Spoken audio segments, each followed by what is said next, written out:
Hi, and welcome to another episode of Hot Takes with me, the Silver Fox. The SNP requested and were granted the right to deal with benefits themselves from their end of things rather than from Westminster.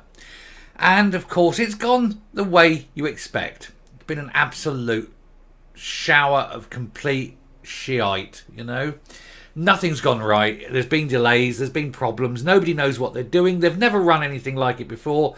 You've got inexpert people lacking knowledge, lacking experience, and trying to administer an incredibly complex system without any kind of understanding of what is involved.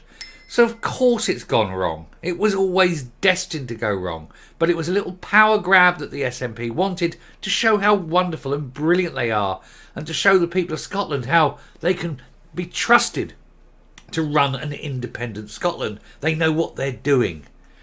It soon, of course, becomes apparent that they haven't got a clue what they're doing, and it's costing people a lot. And we're going to take a look at what it's cost 9 Scottish kids as they're waiting for their disability benefit that they should have had a long time ago. And a spoiler alert, it cost them their lives. Let's have a look to see why this useless government is now effectively killing children with its ineptitude. Here goes. So 9 Scottish kids died waiting for cash from a new disability benefit as the delays spark fury.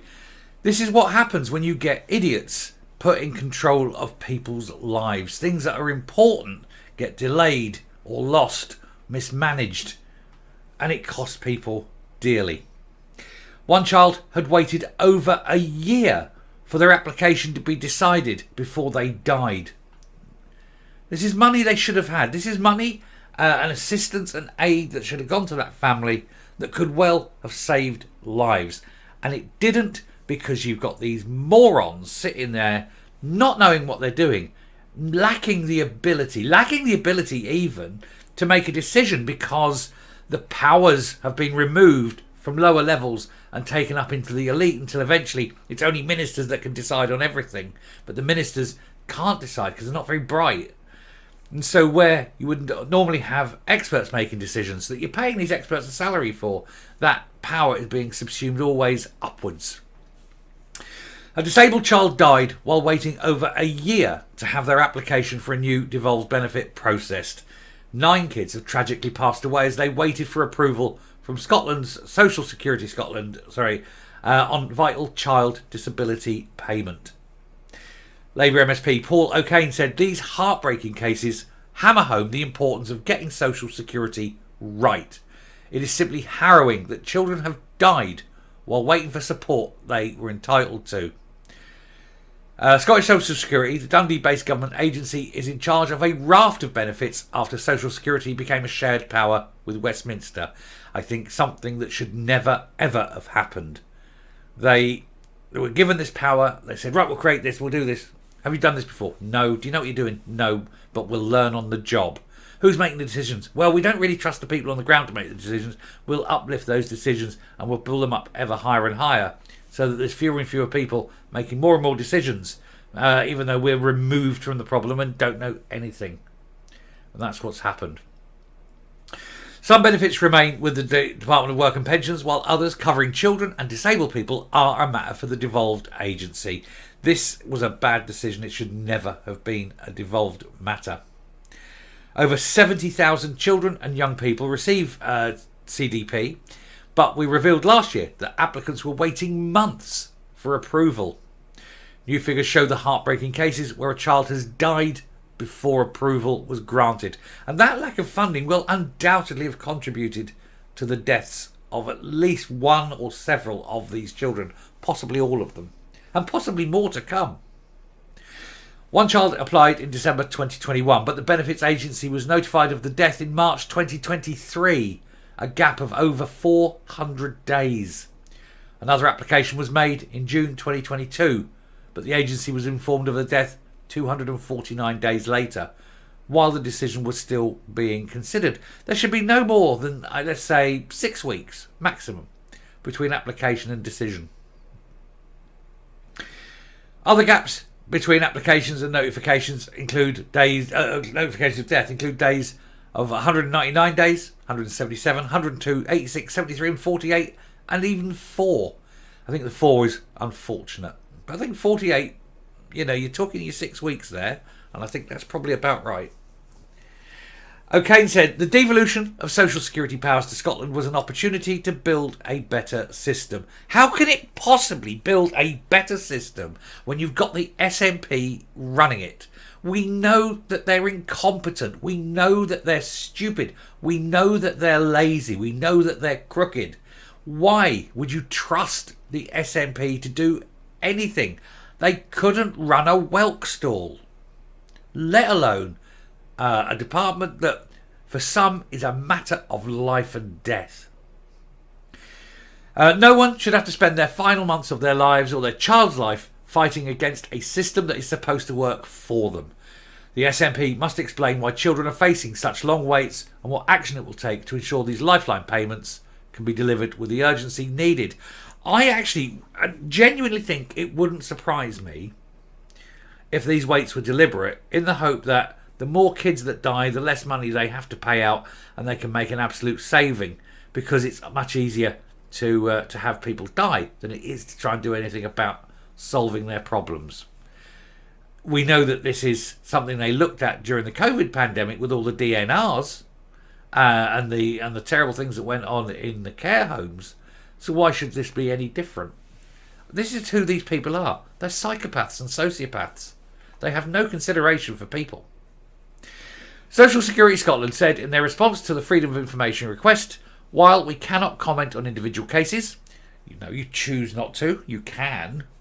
In the cases where there's been long periods to process the application, there were a number of factors that impacted on wait times, such as verifying identity and awaiting supporting information, and quick invent 3 more different reasons. They said, we're committed to giving people timely decisions. Well, that's clearly a lie. While allowing sufficient time to ensure the correct information is in place to get decisions right the first time.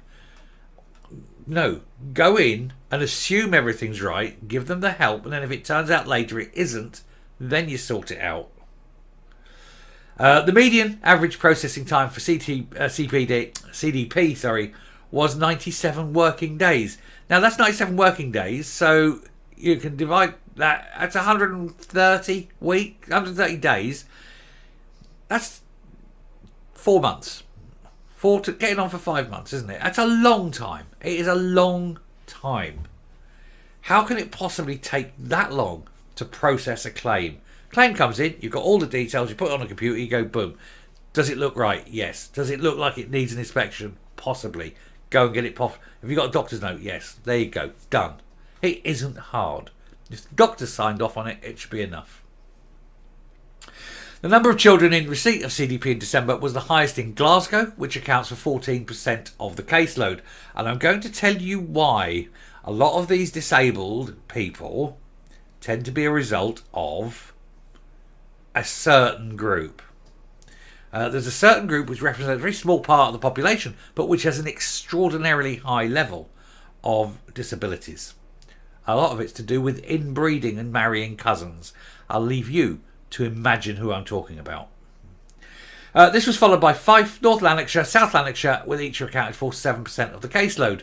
Lib Dem MP Wendy Chamberlain said devolving powers of social security was supposed to give the Scottish Government the opportunity to do things better. And yet everybody knows that was never ever going to happen. You would never trust the Scottish Government to do anything better. They're quite incapable. Instead, it's taken years for devolved benefits to be introduced, and in many cases the waits are longer than they were under the hated DWP. The Scottish Government needs to fix this for families before more tragedies like this take place. They have no intention at all of fixing it. Social Security Scotland said, our thoughts with the families of the 9 children. No, they're not. If they were, these things wouldn't have happened. And who sadly died before the decision could be made. Well, pick your game up then. Stop dicking around. Employ people who know what they're doing. Fire the morons. It's not hard. Oh, wait. Yes, it is. Apparently. Because you daren't fire the morons because they're the ones in charge.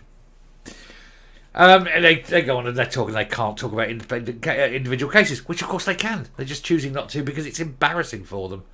So there we go. Children dying because the SNP wanted the powers, wanted more powers, and then immediately screwed it up because they're all retards, basically. Coming up. Here we go, another fail. This time people dying. Another awful, abject failure by the SNP. And yet their supporters will keep voting for them. It's amazing. It really is turkeys voting for Christmas, isn't it? Yes, the SNP keep failing, but I'm going to keep voting because one day they'll get it right. They've had 17 years and they haven't yet. Anyway, sad as it is, we'll move on. Thank you very much for watching. Do please hit the subscribe button, ring the bell, leave a like, leave a comment, please share the video, and I will speak to you later. Bye.